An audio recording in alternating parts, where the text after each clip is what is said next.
On a cold November night in 2016, the world stood still. The unthinkable had happened.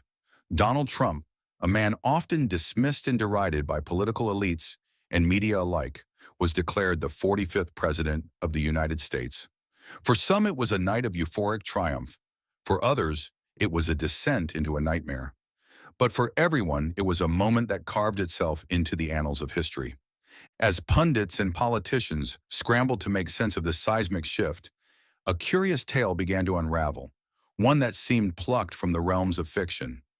Whispers of a forgotten series of novels floated to the surface, books that seemed to foretell the rise of the Trump family long before the name became synonymous with political power. These books, written by the enigmatic Ingersoll Lockwood, were published in the late 19th century. The first, The Adventures of Little Baron Trump and His Wonderful Dog Bulger, appeared in 1890. The cover itself was enough to raise eyebrows. A young boy named Baron Trump, bearing a striking resemblance to Donald Trump's youngest son, Barron. Blonde hair, aristocratic air, and a gaze that seemed to pierce through time itself. But the coincidences did not end with a name.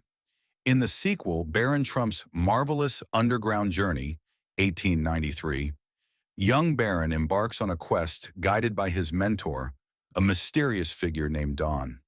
Their journey leads them into the bowels of the earth, through fantastical realms, and eventually to Russia. A curious choice of destination, given the persistent allegations and intrigue that would later surround Trump's ties to that very country. As the story circulated, conspiracy theorists seized upon another uncanny detail, a fictional place called Google Land, where Baron Trump finds himself shipwrecked, a name that, in our digital age, feels almost prophetic. This fictional Google Land, described as a vast and bewildering kingdom of information, bore an unsettling resemblance to our modern internet landscape. The threads of this tale only grow darker with the third novel, 1900, or The Last President, published in 1896. In this dystopian vision, a populist outsider is elected to the highest office, triggering widespread unrest. The chaos begins in New York City, where a mob descends upon a hotel on Fifth Avenue. The parallels are hard to ignore.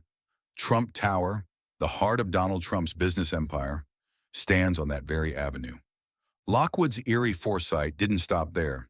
His fictional president, reviled and adored in equal measure, faces insurmountable odds as the nation fractures along class and ideological lines.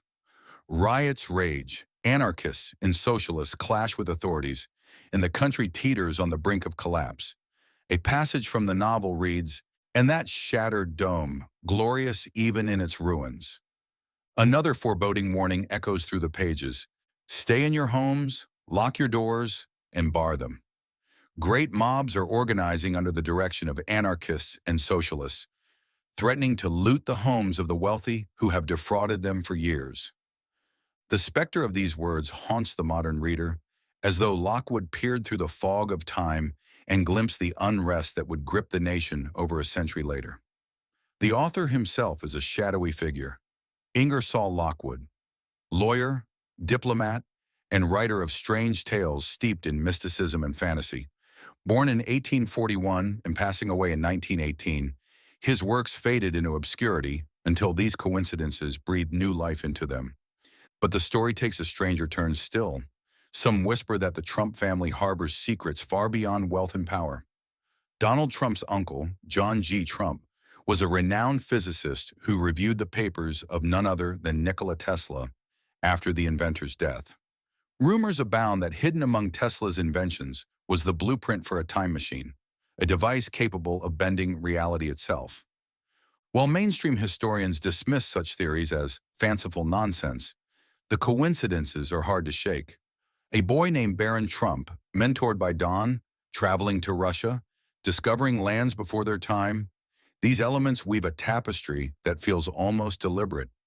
Even Snopes, a bastion of debunking modern myths, has acknowledged the existence of these books. They are real, and their content, however bizarre, is not the product of contemporary forgeries or clever editing. Whether Lockwood was a visionary, a charlatan, or merely a man with an overactive imagination, his work continues to provoke and perplex. In the end, we are left with a question: are these connections mere coincidence, an elaborate joke played by history? Or is there something more lurking beneath the surface, an invisible thread that binds past and present in ways we are yet to understand? Thanks for watching. If this story inspired you, please like, share, and subscribe. See you in the next one.